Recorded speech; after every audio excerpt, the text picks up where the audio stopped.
Assalamualaikum warahmatullahi wabarakatuh.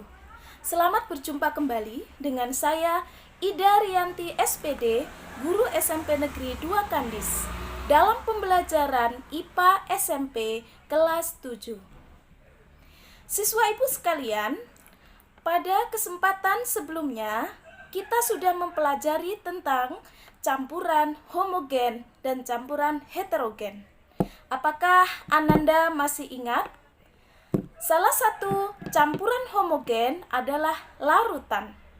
Nah, hari ini kita akan mempelajari salah satu jenis larutan, yaitu larutan asam dan basa.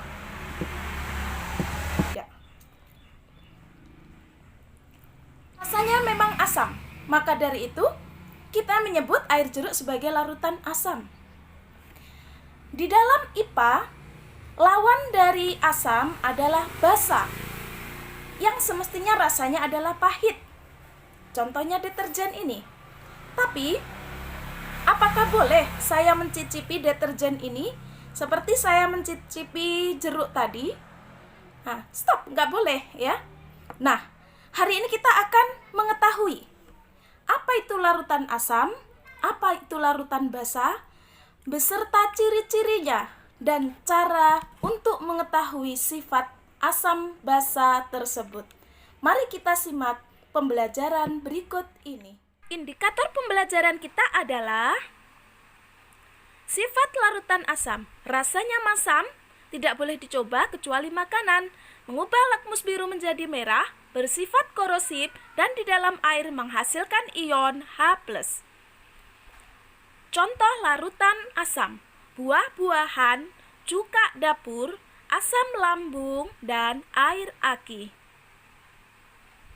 Sifat larutan basa: rasanya pahit, tidak boleh dicoba kecuali makanan, mengubah lakmus merah menjadi biru, bersifat kaustik, dan di dalam air menghasilkan ion OH-.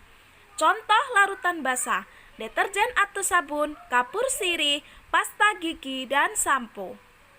Sifat larutan garam merupakan hasil reaksi netralisasi antara asam dan basa, tidak mengubah warna kertas lakmus.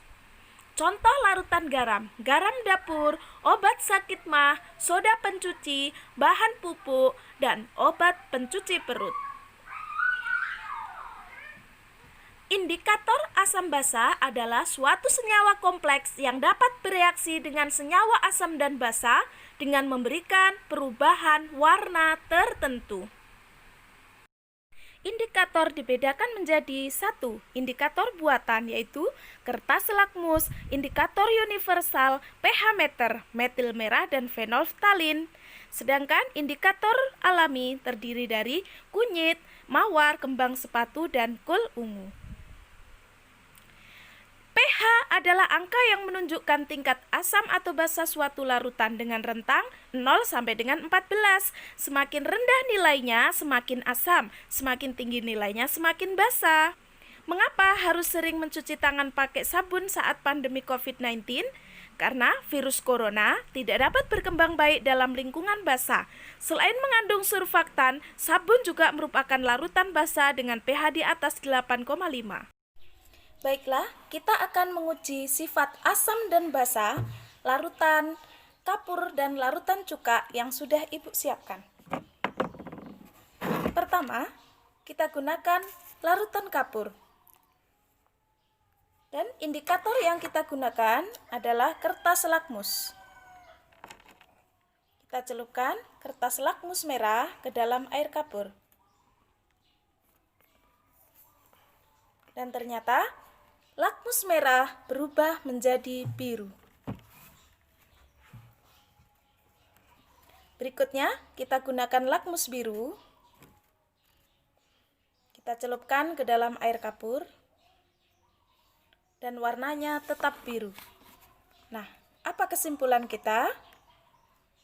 Kertas lakmus merah berubah menjadi biru, sementara lakmus biru tetap biru.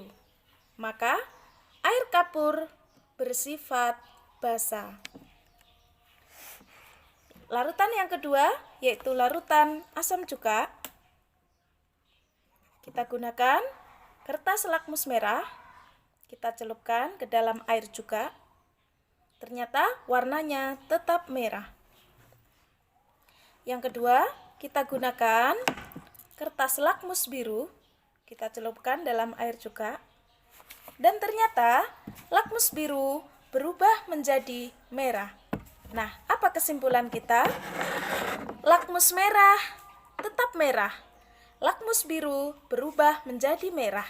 Dengan demikian, kesimpulan kita, cuka ini bersifat asam. Bagaimana jika suatu larutan itu bersifat netral? Apa reaksi kertas lakmus? Kita akan coba menggunakan kertas lakmus merah dan biru pada air sumur atau air yang sifatnya netral. Kita celupkan lakmus merah pada air sumur yang netral dan hasilnya lakmus merah tetap berwarna merah. Kemudian lakmus biru setelah dicelupkan tetap berwarna biru. Nah, jadi untuk larutan netral, lakmus merah tetap merah, lakmus biru tetap biru. Nah, bagaimana siswa Ibu? Apakah sudah paham? Jika sudah, kerjakan soal latihan berikut ini.